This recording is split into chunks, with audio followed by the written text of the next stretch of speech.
Mesdames, Mesdemoiselles, Messieurs, bonsoir.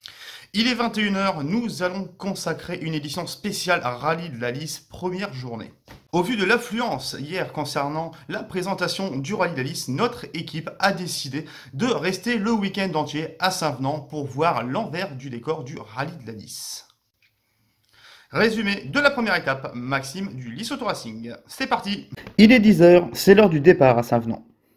Jean-Marc Evans avec sa Peugeot 207 S2000 inaugure le podium de départ. Go pour le S1 qui est sous la pluie et on aura une matinée d'ailleurs totalement humide avec des débuts très mitigés pour Jean-Benoît Houssin et Aurélien Gauzet avec la C4 WRC puisqu'ils réalisent un tête à queue dès la première spéciale.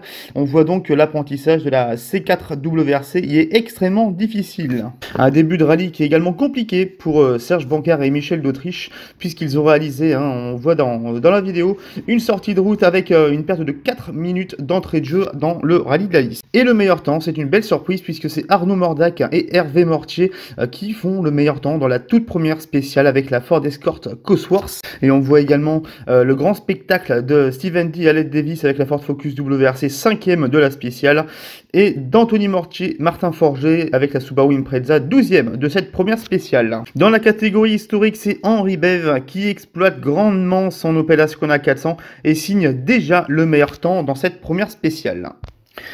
Et ensuite, nous nous dirigeons dans la troisième spéciale du Rallye de la Lys avec le meilleur temps du Saint-Venantais Vincent Christian et Yannick Barrois avec la Citroën DS3 WRC. On voit qu'à cet endroit, ils réalisent un passage tout simplement exceptionnel et ils sont à l'attaque pour remporter la deuxième fois ce rallye après la victoire en 2000. On voit ensuite Laurent Bayard qui refait des passages, bien évidemment copilotés par Loïc Brigodeau, des passages signés Jean Ragnotti avec la Clio, au bon souvenir d'il y a une bonne dizaine d'années. Et de même pour Ben Van Ardenov et Pierre Schulz qui frôle la correctionnelle avec la magnifique Citroën C2 Super 1600. Il reste à l'affût malgré tout de Laurent Bayard qui a signé le scratch dans la catégorie 2 roues motrices dans cette spéciale. Dans la catégorie historique, eh bien c'est Alain Flamand avec sa BM M3 E30 copilotée par Régine Delru qui signe le meilleur temps et exploite tout en glisse. On le voit notamment sa BMW. Meilleur temps donc pour Alain Flamand, c'est le deuxième dans ce rallye. Place dorénavant à la cinquième spéciale avec une magnifique attaque de la 306 Maxi d'Éric Baudouin et Stéphane Dehénin.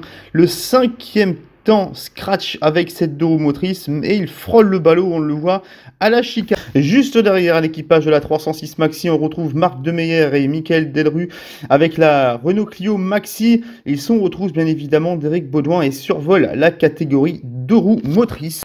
On trouve également ici Patrick Valk qui réapprend le pilotage de la Subaru WRC mais reste forcément prudent et avide des conseils de son copilote Guylain Merleved. Dans la catégorie historique, ça touche le ballot de paille pour Lionel Deleplanque dans cette chicane, donc copiloté par sa fille Mariti. C'est 10 secondes de perdu à cet endroit mais reste sur le podium scratch de la catégorie historique. Au même endroit, ça passe facilement pour Gabi Goulzen avec sa Lancia Delta 037. Deuxième meilleur temps scratch consécutif pour Gabi dans la catégorie historique, qui repasse d'ailleurs leader. Et donc au classement de cette première étape scratch, on retrouve Vincent Christian et Yannick Barrois, les leaders de ce rallye, avec la Citroën DS3 WRC. Il devance la Ford Escort Cosworth d'Arnaud Mordac et d'Hervé Mortier, donc à la seconde place. Sur la troisième marche du podium, Steven D. Aled Davis avec la Ford Focus WRC. Ces trois-là sont à seulement 10 secondes, donc ça risque d'être très serré pour la journée de dimanche. Dans la catégorie 2 roues motrices, eh bien c'est Laurent Bayard et Loïc Brigodeau avec la Renault Clio 16S au Couleur Diac, actuellement en tête de ce rallye. Juste devant Marc Demeyer et Michael Delru avec la Renault Clio Maxi. Troisième, Ben Van Ardenov avec Pierre Schulz et la Citroën C2 Super 1600. Et également, c'est très serré entre ces trois-là, puisqu'il y a seulement 15 secondes d'écart entre Laurent Bayard et Ben Van Ardenov. Et enfin, dans la catégorie historique, eh bien, c'est le Belge Gabi Goulzen qui est actuellement en tête avec sa Lancia Delta 037, devant Alain Flamand et Régine Delru à bord de la BM M3 E30. Et en troisième place, eh bien, c'est l'équipage Lionel et Mariti Deleplanque avec la Renault 5 Turbo. Et demain, il y aura 6 spéciales au programme donc du Rallye de la Lys, la deuxième journée, donc 70 km au programme. Est-ce que Vincent Christian va faire la passe de 2 après sa victoire en 2009, ici même à Saint-Venant, ou est-ce qu'Arnaud Mordac ou Steven D vont rattraper le Saint-Venantais. En deux roues motrices, est-ce que Laurent Bayard va maintenir son avance sur Marc Demeyer? Ou est-ce que le troisième, Ben Van der Nove, va revenir sur les deux prédécesseurs? Eh bien, ce sera à suivre, bien évidemment. Et dans la catégorie historique, est-ce que le Belge Gabi Goulzen va rester en tête de ce rallye? Ou est-ce que Alain Flamand ou Lionel Deleplanque vont revenir? Eh bien, ce sera à suivre demain. On fera un live, bien évidemment, demain en fin de journée, avec le podium final. À demain. Et bon rallye à toutes et à tous. Soyez prudents, restez chez vous.